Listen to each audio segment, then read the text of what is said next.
Hey, what's going on, guys? It's Colin here, and I'm here to make my first real long form video that's not just a YouTube short, and it's going to be ranking every 2025 release that I saw. It's a total of 77 movies, which is definitely a lot, especially for me who works full time. Last year I ended up seeing over 100, but I mean this year, I got full time at work and everything, so I didn't have as much time. So 77, which is still a lot. But yeah, I guess we'll just get right into it. At number 77, I have War of the Worlds. Now, it comes to no surprise, it's on pretty much everyone's bottom of everyone's list. It's I don't know what they were thinking with this one. Apparently they recorded it during COVID in 2020 during the pandemic, and yeah, I don't know. I don't know what they were thinking of releasing it, but I mean, Ice Cube didn't do a very good job. It is what it is, you know. What are you gonna do? At 76, I have it's a little indie film, a little indie horror film I saw on Tubi called Piglet, and just based on that name, I mean, they're using the, Winnie the Pooh formula or whatever. But yeah, I'm not gonna crop on it too much because it's clearly like a low budget indie film, but it really wasn't very good, obviously. Number 75, I have Alarum, which is a little action thriller with Sylvester Stallone and Scott Eastwood in it. And again, it's a low budget movie, so I can't crap on it too hard, but I mean, clearly Sylvester Stallone and Scott Eastwood, they accepted this movie because they needed a paycheck, which I can't blame them for. But yeah, just wasn't very good, obviously. At number 74, I have Megan 2.0. I've seen a lot of people who really like this movie. I'm not a big fan of either movie in the franchise, but Megan 2.0 kind of switched it from a horror movie to more of like a sci-fi action movie, and I don't know. I'm not a fan of these movies. I don't really know what to say about it. I mean, if you like them, it's great, but I mean, yeah, I just didn't find it very funny, and yeah. At number 73, I have I Know What You Did Last Summer, the Legacy sequel to the original franchise, but this one just really didn't work for me. I mean, some of the kills were cool. It's cool to see some of the old cast back, but they have a twist at the end. I'm not going to spoil, but it's a slap in the face to the whole franchise, honestly, because yeah, if you've seen a movie, you know what I'm talking about. But yeah, kind of hurt that franchise a bit. And I'm looking down at my paper because I have it all written down, because I usually have my list on my phone, but I'm using my phone to record, so I wrote everything down, the whole list. So at number 72, I have Woman in the Yard. Is I believe it was a Blumhouse horror movie. I could be wrong about that, but I think it was Blumhouse, and it was just a little dull. Like, it wasn't like horribly made or anything. It was actually kind of well directed in a way, but just the story matter and like how they handled some of their themes, I just thought it was kind of distasteful, and I just didn't think it really worked out that well. But yeah, I don't know what to say about it. But at number 71, I have The Strangers Chapter 2. The whole franchise, I like the first one a lot. Like, I give that one like an 8 out of 10. I think it's really good. Strangers Pray at Night, I also think is really good. I'll probably give that one like a 7.5 out of 10. Strangers Chapter 1 that came out last year, I thought it was okay. Like, I don't think it was as bad as a lot of people were saying it was, but it also clearly wasn't very good. So I'll probably give that one like a 5 out of 10. But this one, yikes, man. It was bad. It was pretty bad. And I mean, they're giving the strangers like a backstory, and kind of the whole point of the franchise is that they're mysterious. You don't know much about them, but I mean, I don't know. And we have the third one coming out sometime this year, actually in the next couple months, I think. So, I mean, we'll see how they want to end it, but yeah, I don't know what they're thinking with this. But number 70, I have Until Dawn, and this is a video game video game adaptation of the game up Until Dawn, and they really kind of ignored the premise of the game. Like, it didn't really make that much sense, didn't really connect, which I hate when they do that with video game movies. Like, you have a template, just kind of make it into the movie. That's kind of what fans of the game would want, but they didn't. It was just kind of a generic horror movie. I mean, yeah, it was really simple, generic. Number 69, I got Playdate, which is a Amazon original from on Amazon Prime that's featured Kevin James and what's his name? The guy that plays Jack Reacher, Alan Ritchson or something like that. I mean, it was the most like direct to stream movie I've ever seen. Like, the dialogue was just kind of off, the whole thing. I don't know. It just really didn't come together for me that much. Yeah. 68, I have Screamboat. This is kind of like one of those where they take like a property that went into public domain and make it into a horror movie. And this is kind of like one that came out last year, and it features David Howard Thornton, who plays Art the Clown in Terrifier. He's the killer mouse. And the thing about this movie, the reason it's not as bad as like Winnie the Pooh, Blood and Honey, is they kind of knew what it was. You know, yeah, I mean, they knew what they knew what they were making with it. They kind of played into it a little bit. It's a little bit funnier, so I can accept it for that. But overall, it was kind of just okay. 67, I have Five Nights at Freddy's 2. I wasn't even really a big of a fan of the first one that came out a couple years ago. I just thought that was like a 5 out of 10, just generic little video game adaptation. And I mean, I don't mind the video games. Like, I like them. I haven't really played them that much. I've more watched other people play them, like on YouTube, like Jacksepticeye and Markiplier and stuff. But this one was definitely a step down for me. They're PG-13, and I understand why, because Five Nights at Freddy's probably attracts more people that are underage and can't really watch the movies if they were rated R. But yeah, it's just, man, the animatronics look really good. I'll give them that. But other than that, it's just kind of boring. I hate to say that, but it was kind of boring. Jesus Christ.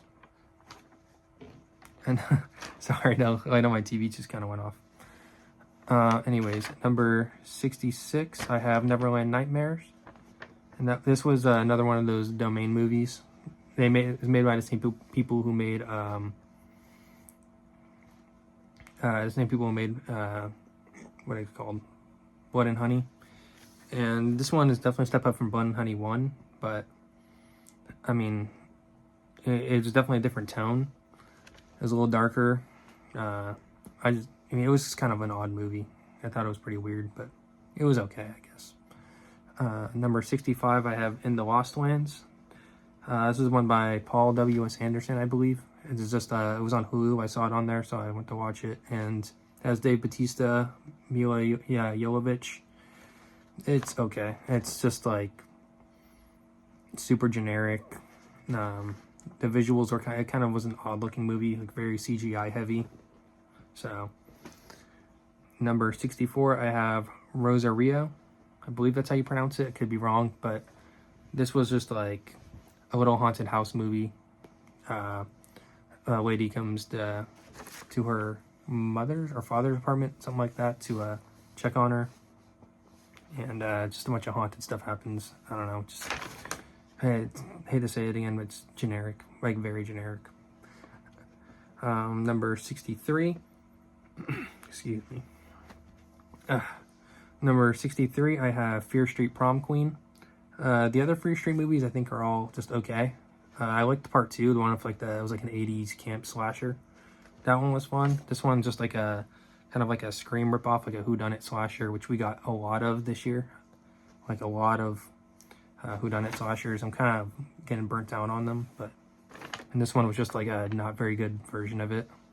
Like a twist you can kind of see coming, and even then, like, none of the kills were like great. It was just okay. Number 62, I have Flight Risk. This was a movie directed by Mel Gibson, and his other directorial movies I think are really good. This one I thought it was okay. Like, I didn't think it was like horrible or anything, but Yeah, Markiplier. You have Mark Wahlberg playing kind of like a crazy psycho guy, and I don't know. It was fine. These are all the movies in the middle of the list that are kind of just fine. Like this one on Letterboxd, I believe I gave like a 2.5 stars. But number 61, I have The Electric State. This was like a super high budget kind of just a Netflix movie by the Russo brothers, and everything they've made outside the MCU hasn't been very good. And this follows that same pattern. It's just kind of like they tried to adapt the book, but it wasn't. They didn't adapt it like to a T. I don't know. I never read the book, but that's just what I've read. Number 60, I have Grafted. This is on Shudder. This is like a January, like one of the first movies released of the year that I saw. So I don't remember too much about it, but I remember there's like some body horror stuff, and it's not bad. Like I'd probably give it like a 6 out of 10. Like it's not horrible or anything, but it's not something I'd like spring to like rewatch. But at number 59, I have Him. This was I guess kind of like a horror movie. It's just, to me, it didn't really vibe horror. Like the trailers were horror, but when you actually watch the movie, it really wasn't that. It has Marlon Wayans, and he gives like pretty good performance. I think it's like different for what you usually see with him, but I mean, it just wasn't very scary. The trailers were kind of different than what the actual movie was. And yeah, I mean, it was fine, but whatever. Number 58, I have Hard Eyes. This is another whodunit slasher. I thought the killer looks really cool with the mask and everything, but the actual killer reveals I thought was kind of I don't know. It just wasn't really well executed. The last like final scene of the killer reveal and all that, everything after that, just wasn't that well done. I mean, it was a pretty funny movie, but you know, what are you gonna do? Number 57, I have The Ugly Stepsister. This is I believe is Norwegian horror movie. I could be wrong about that, and it's like a Cinderella kind of thing where it's from the perspective of the ugly stepsister. I guess it's more accurate to the original source material for that story, but it was a pretty brutal movie, but it was also pretty bleak, and it's not something that I think I'd want to rewatch very often, but definitely had some cool stuff in it, but overall I would say it's just up to like a 6 out of 10. Like it was like better than average, but like nothing like crazy. At number 56, I have Wallace and Gromit, Vengeance Most Foul. This is another one that I watched in January, like way back. Like I barely remember it that well, but the Wallace and Gromit movies, I think they're like really well animated. I like the claymation. I think it's really cool, but it's not a movie that like really like excites me all that much. I don't know. I didn't really watch anything other than the two movies, the Were Rabbit and this one. So number 55, another movie that is from January. It's Back in Action. It's a Netflix movie with Jamie Foxx and Cameron Diaz. And it was, generic streaming action movie. Like it was fine. It wasn't horrible. It wasn't great. Cameron Diaz's first movie in like 10 years or so. So, I mean, I guess that's cool. But, I mean, yeah, if you've seen a bunch of other Netflix streaming movies, you know what I'm talking about. It's super generic and stuff, but it wasn't bad. It wasn't a bad way to spend like 90 minutes or so. Number 54, I have Black Phone 2. I really enjoyed the first one. That one was more gritty, more like a 80s style horror movie.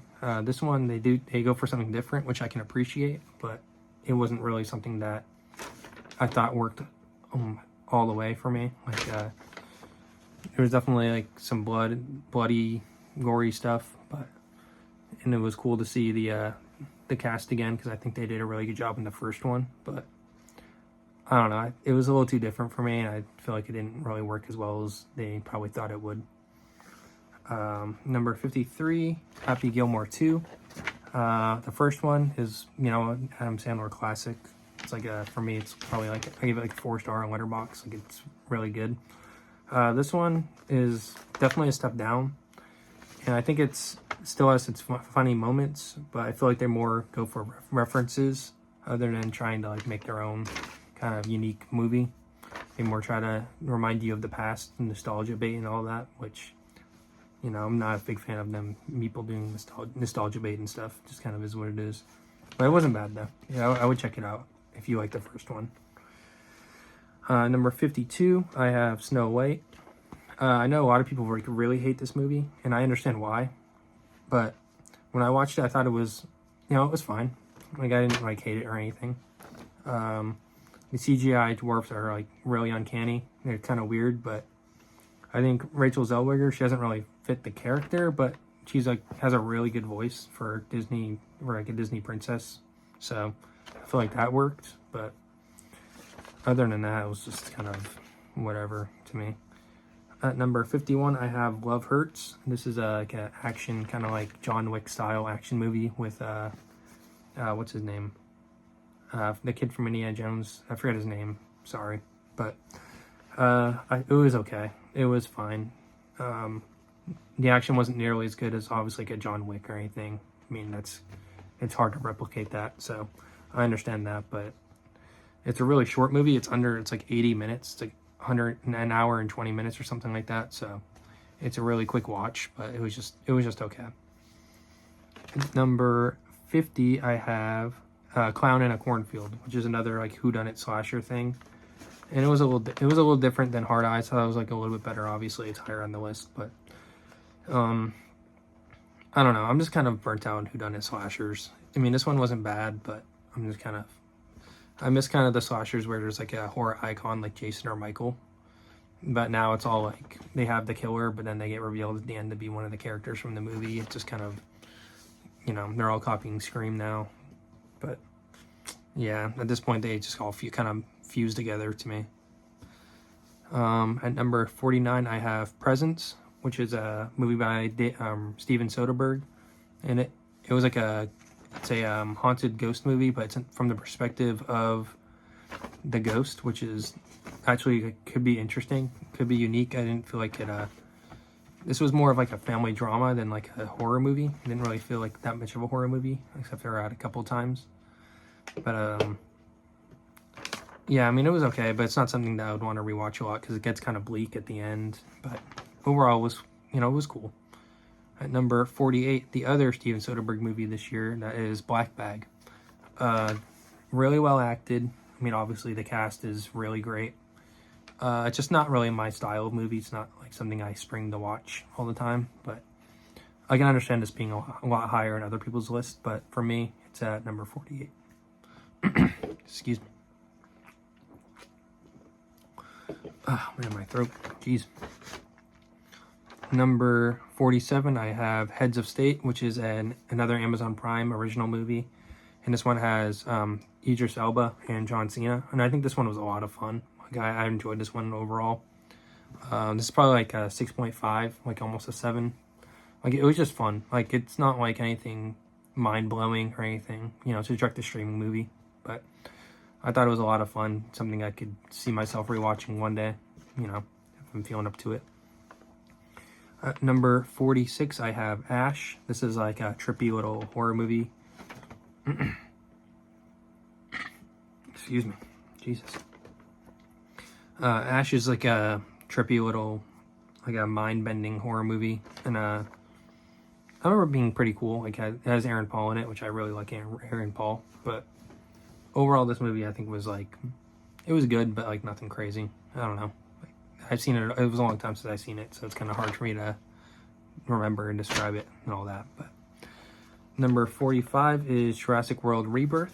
The other Jurassic World movies I think are pretty, like, the first one I think is pretty good. Excuse me. Holy shit.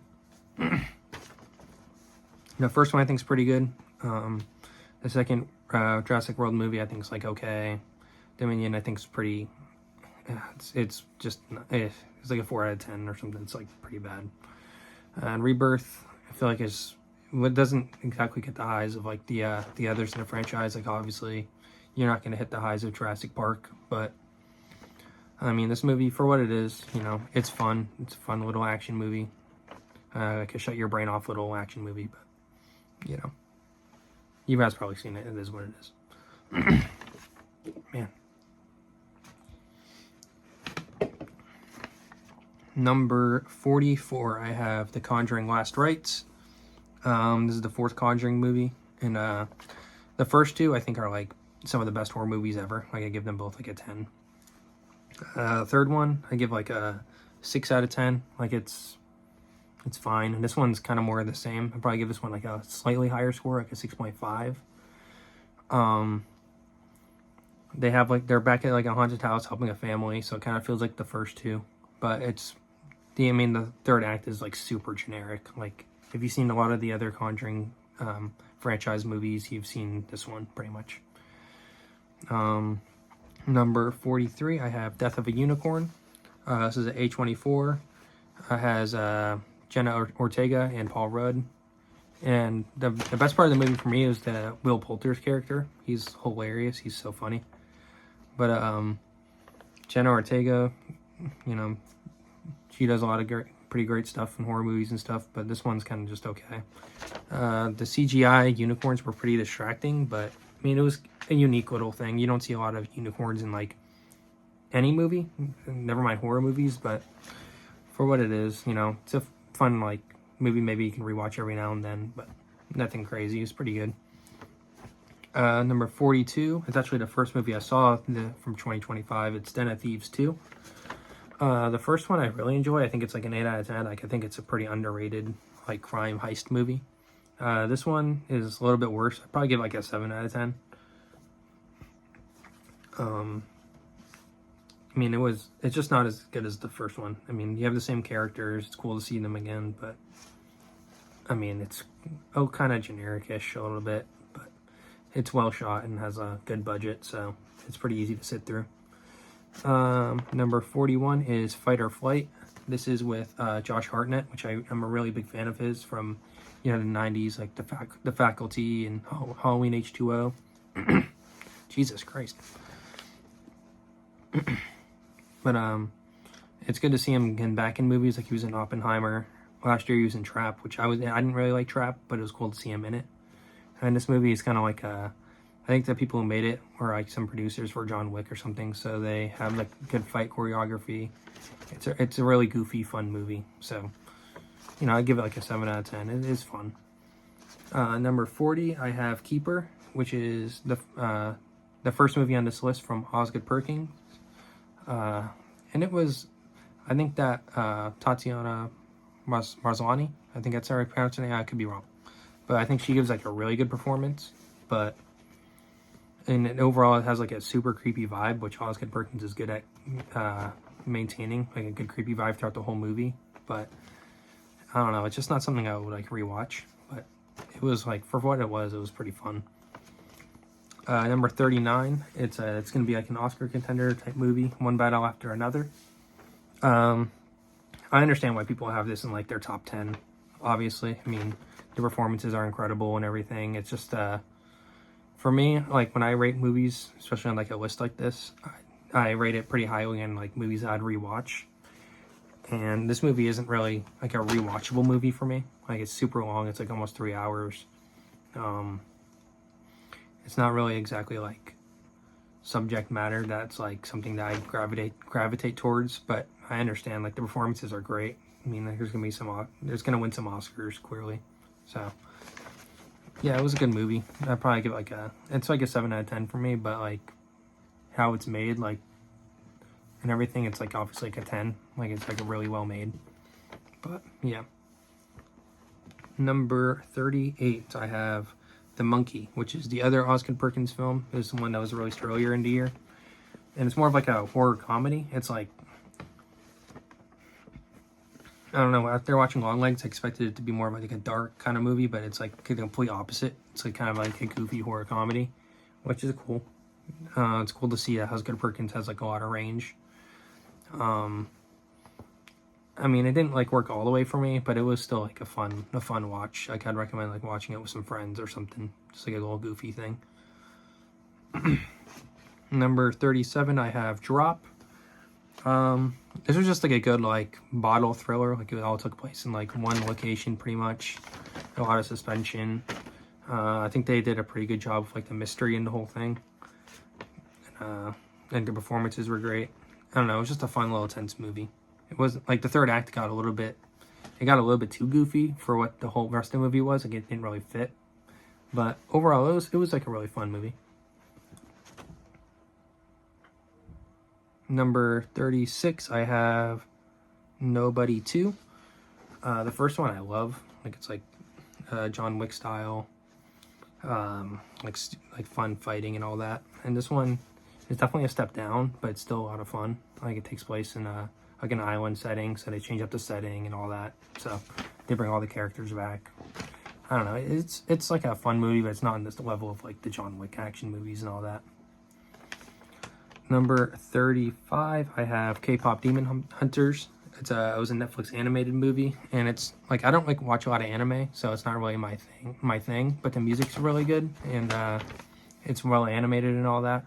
I don't know, it was fun. I could see myself maybe rewatching it, but it's just not really like my style of movie as much, so that's why it's down here. But it was definitely really well made, and if it wins some kind of like if it wins like best animated movie in the Oscars, I gotta understand that for sure. Number 34, I have The Senior, which is just some like it was like an Angel Studios movie, so they kind of make Christian movies, but I felt like this one was more of like a Christian, like a not Christian, but just a sport, like a little sport movie. And those movies are, it has all the generic sport movie stuff, you know. But you know, those movies I usually enjoy them, so I enjoyed this one as well. So that's just why it's here. It wasn't anything crazy, like a 7 out of 10. Like it was pretty good, but you know, probably not something I'll ever rewatch. But you know, it is what it is. At number 33, I have The Naked Gun. I like all the Naked.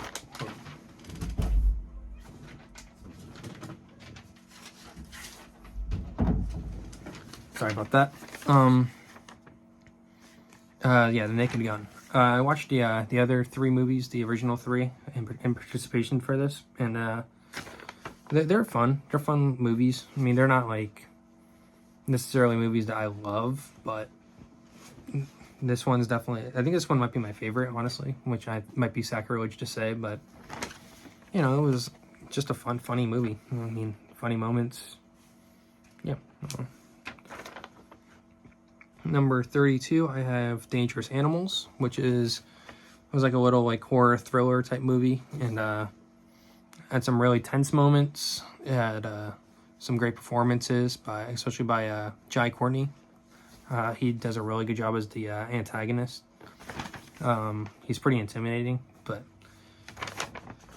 yeah, I mean, it was like a shark, had sharks and stuff. It's one of the better shark horror movies, to be honest. You don't get a lot of good ones, especially like you have Jaws, obviously. Then other than that, like the rest of them weren't great. This one's one of the better ones. Number 31, I have Hell of a Summer. This is it's another whodunit slasher, but this one takes place at a summer camp, which I like that setting for a slasher because, you know, Friday the 13th movies and all that. And it's directed by Finn Wolfhard and also stars him. It's co-directed by him.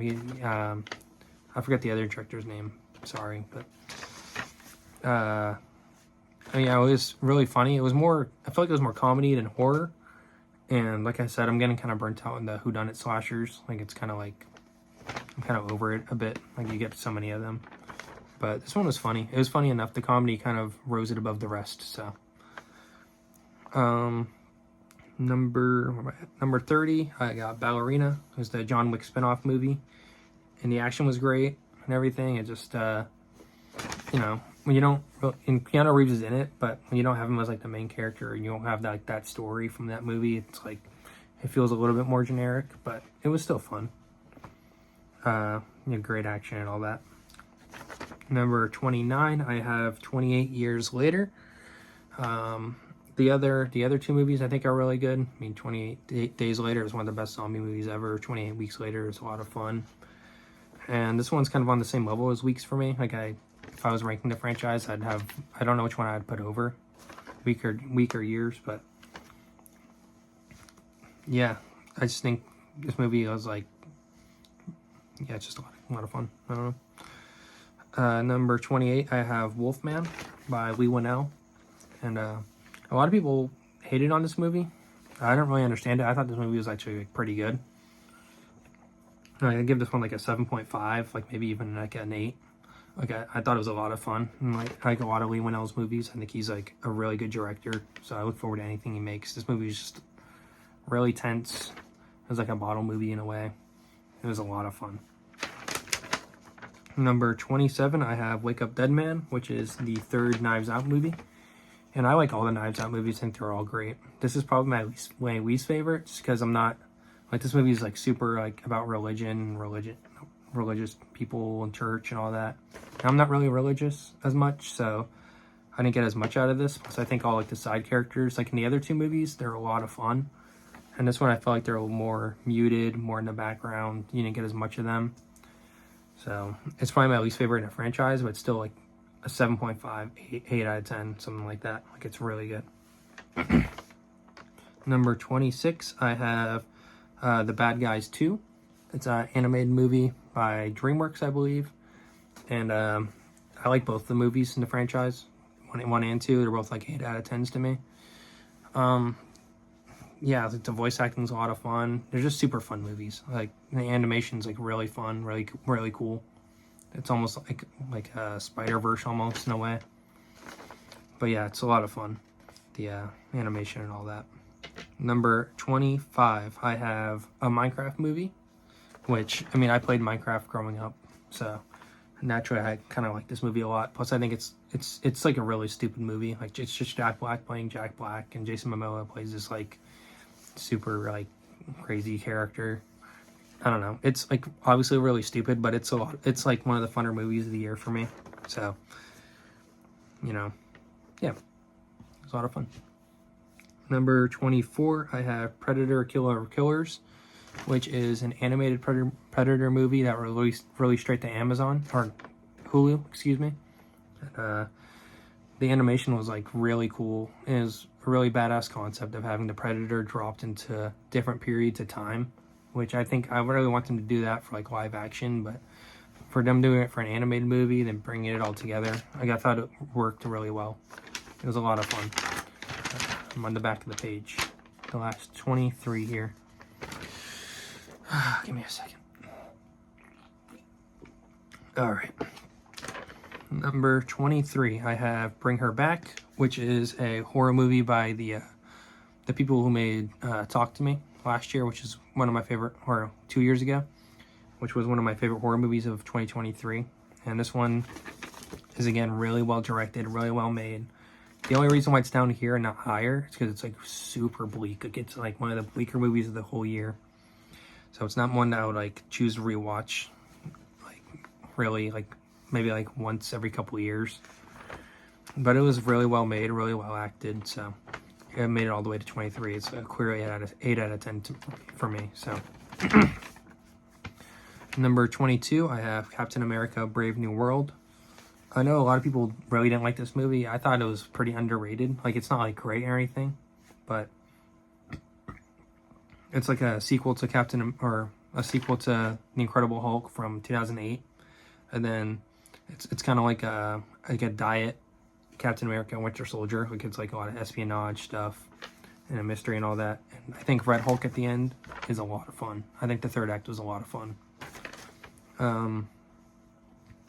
Yeah, and I'm excited for the MCU for next year. So number 21, I have Good Boy, which is a horror movie from Shudder. It's about from the perspective of a dog. Like, you follow a dog around for like a haunted ghost movie. And I think this movie, like, it had a really good atmosphere of like being just super creepy.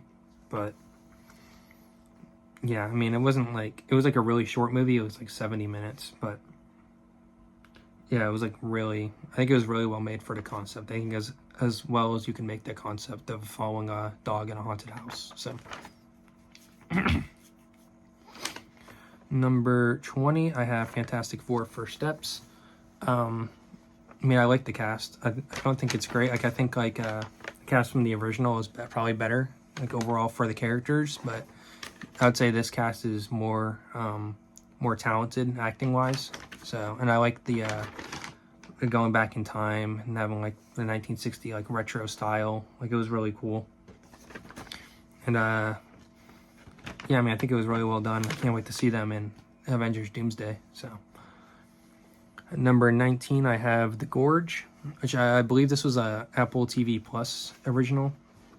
It has Miles Teller and Anya Taylor-Joy, then Samara Weaving in like kind of a like a background role. And I think this movie was like pretty badass, honestly. Like the concept of it. I think it could have been a little bit better executed. Like if it was like to its fullest potential executed, it probably would have been in my top 10. But it was still like a really great, really fun movie. It's great. Like some monster designs that were really badass. So, yep, made it to number 19. Number 18, I got Thunderbolts, which is my favorite, obviously my favorite MCU movie of the year.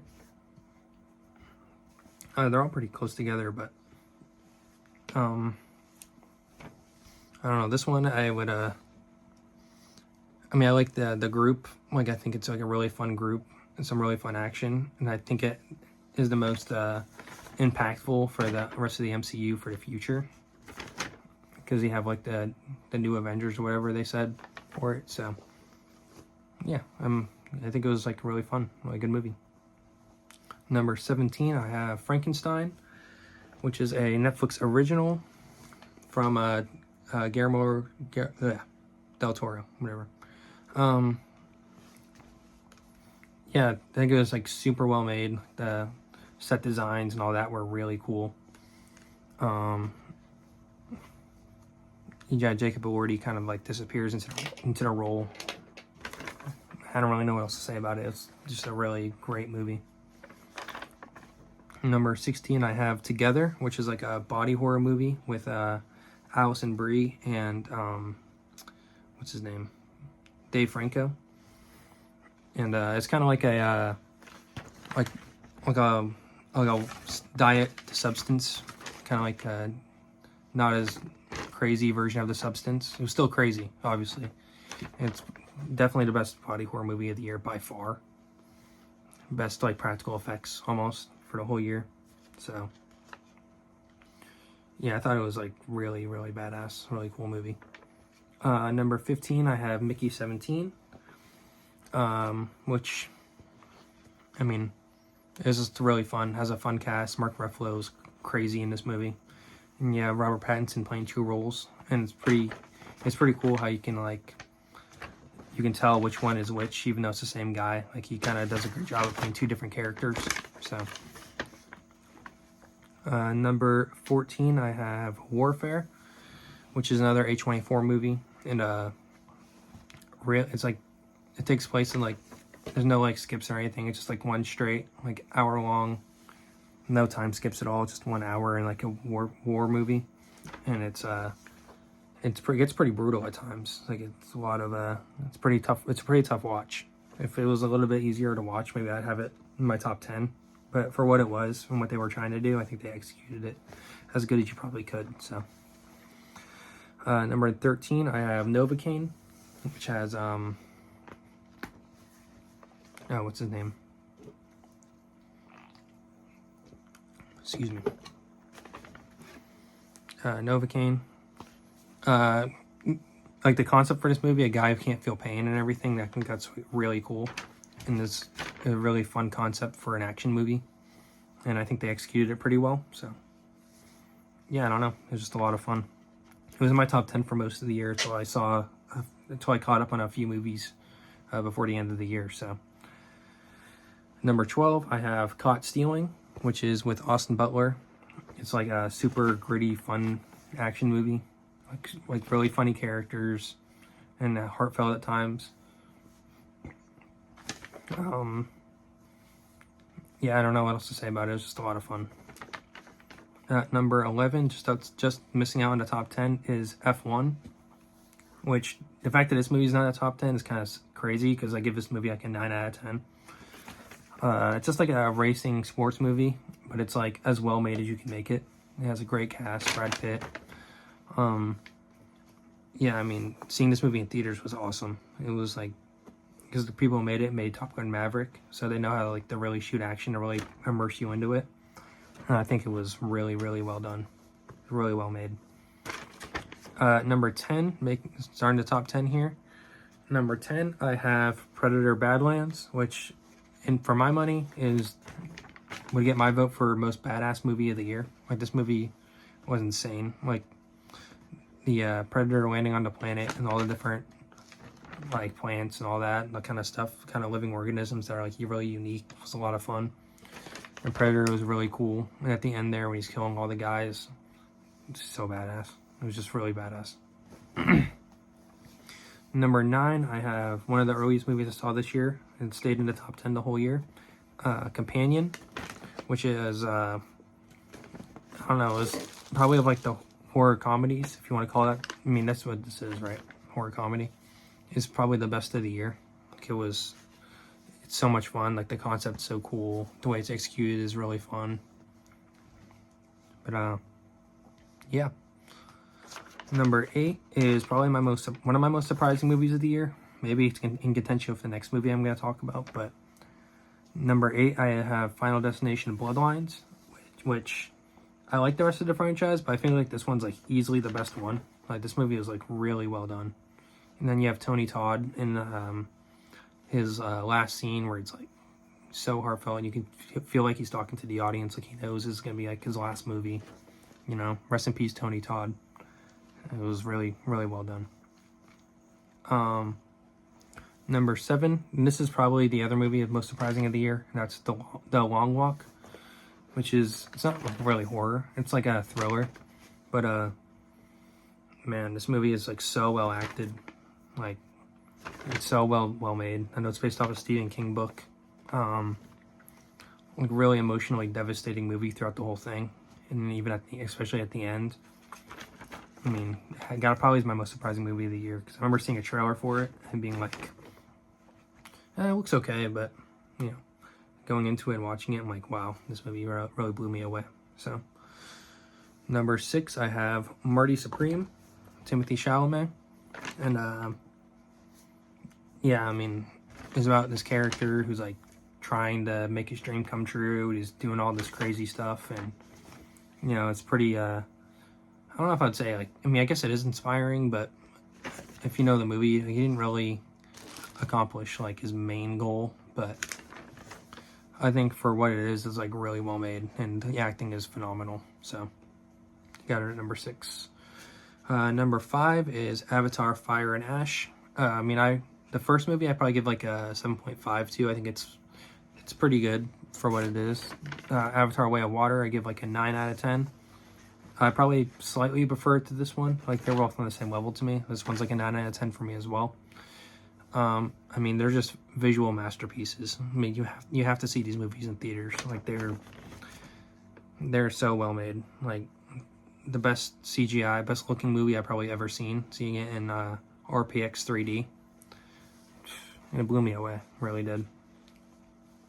The only problem with it is that it's pretty reminiscent of The Way of Water, with like what happens in the movie, but I mean, obviously it's still really well made despite that. So number 4, I have Sinners, which is, I mean, these last 4 movies, this top 4, like, they're all like 10 out of 10s. Like, I love all these movies. Sinners is just like, and a lot of people don't call this movie a horror movie. I think this movie clearly is a horror movie. I don't really understand why people wouldn't think it is, but yeah, Michael B. Jordan, he should win an Oscar. I mean, this movie should win a few Oscars, honestly. It was just, the music is awesome. The vampire stuff is fucking great. Michael B. Jordan, obviously, is amazing. I mean, everyone in the movie, acting-wise, is incredible. There's not one bad performance, so it's a really great movie. I'm really looking forward to anything that Ryan Coogler does from now on. So, number 3, I have Mission Impossible: The Final Reckoning. Mission Impossible franchise is one of my favorite franchises ever. I mean, Tom Cruise, I mean, his stunts is just absolutely insane, and this one's no different. As far as the Mission Impossible movies go, this is probably like my third favorite behind Ghost Protocol and Fallout. But I mean, all three of those movies I think are a 10 out of 10. Like, they're amazing. And seeing it in theaters as well is another a theater trip for me that was just mind-blowing. Like, it's so well made. Number 2, the runner-up, is Superman. I mean, I love comic book movies. It's one of my favorite genres of movies is comic book movies, and this is one of the best. I mean, James Gunn with comic book movies is just incredible. Every single one he's made has been, at least like Guardians 2, I'd probably say is my least favorite comic book movie he's made. Even that's like an 8 out of 10. But, I mean, what can you say? I mean, I'm really looking forward to the rest of this universe. I think it could be a really, really special thing. So, the number 1, my favorite movie of the year is Weapons by Zach Cregger, who's probably my favorite horror director working right now, because Barbarian is probably my favorite horror movie of all time. And then Weapons is up there too. Like, obviously a 10 out of 10. It's probably in like my top 10 favorite horror movies, like both of his movies. Just incredible. I just watched this movie last night. I mean, the way they tell the story from each perspective of each character and connect everything, and at the end it's just batshit crazy. I mean, yeah, I don't know what else to say about it. I just absolutely love this movie. I think it's amazing. Yeah, I mean, that's pretty much that. And yeah, that's all 77 movies. Sorry if this video is not that well made. I mean, like I said, it's my first long form video, and my throat is from talking for the last 45 minutes is like, I'm like checked out. I was trying to have some drink to clear my throat, but goddamn. So yeah, I mean, that's my list for this year. I'm gonna put down some ideas for like me to make future videos. I want to make some future ranking videos for some different franchises.